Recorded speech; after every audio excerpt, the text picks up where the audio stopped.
Pembacaan dari kitab Yesaya. Beginilah firman Tuhan. Sungguh, hambaku akan berhasil. Ia akan ditinggikan, disanjung, dan dimuliakan. Seperti banyak orang tertegun melihat dia,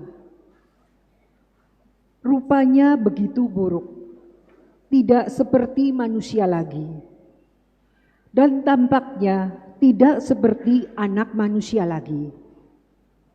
Demikianlah ia akan membuat tercengang banyak bangsa, dan raja-raja akan mengatupkan mulutnya melihat dia.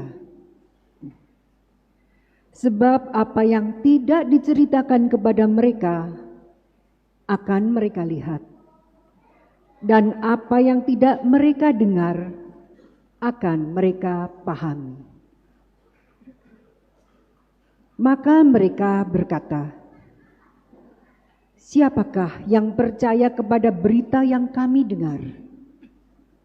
Kepada siapakah tangan kekuasaan Tuhan dinyatakan? Laksana sebuah taruk, hamba Yahweh tumbuh di hadapan Tuhan, dan bagaikan tunas ia muncul dari tanah gersang. Ia tidak tampan, dan semarak pun tidak ada padanya. Kita tidak tertarik untuk memandang dia.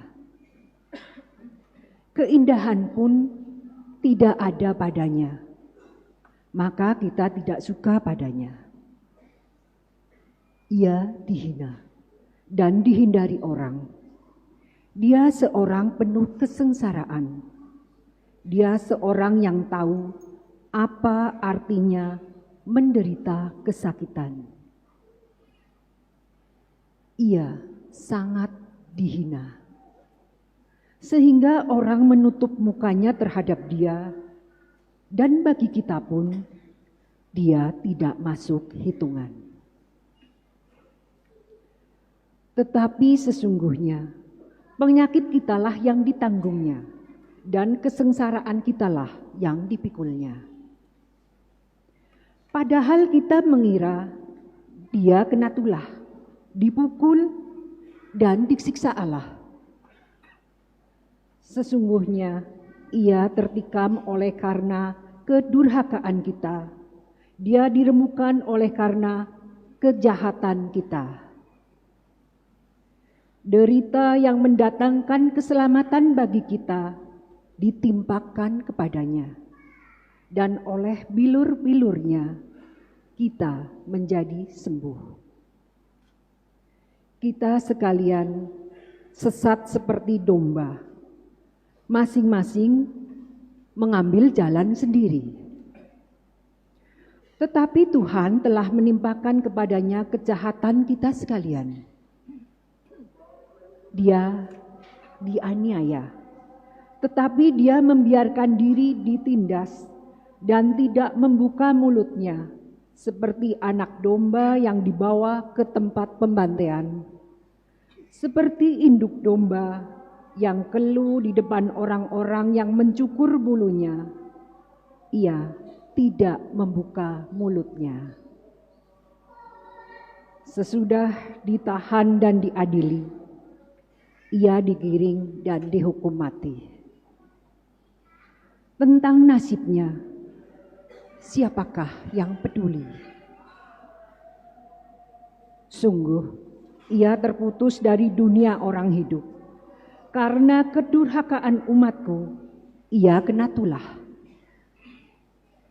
Orang menggali kuburnya di tengah-tengah orang jahat, dan waktu mati, ia berada di antara orang-orang durhaka. Sekalipun ia tidak berbuat kekerasan, dan tipu muslihat tidak ada dalam mulutnya. Tetapi Tuhan berkehendak meremukkan dia dengan sengsara. Dan apabila ia menyerahkan dirinya sebagai kurban silih, ia akan melihat keturunannya. umurnya akan lanjut, dan kehendak Tuhan akan terlaksana karena dia. Sesudah mengalami kesengsaraan jiwa, ia akan melihat terang dan akan dipuaskan.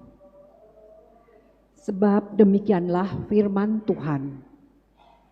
Hambaku itu sebagai orang yang saleh akan menyelamatkan banyak orang oleh hikmatnya, dan kejahatan mereka ditanggungnya. Sebab itu aku akan memberikan kepadanya orang-orang besar menjadi miliknya, dan ia akan memperoleh orang-orang kuat sebagai jarahan. Ini semua sebagai ganti, karena ia telah menyerahkan nyawanya kepada maut dan telah rela terhitung di antara kalangan kaum durhaka. Padahal dia menanggung dosa orang banyak dan berdoa untuk orang-orang jahat. Demikianlah sabda Tuhan.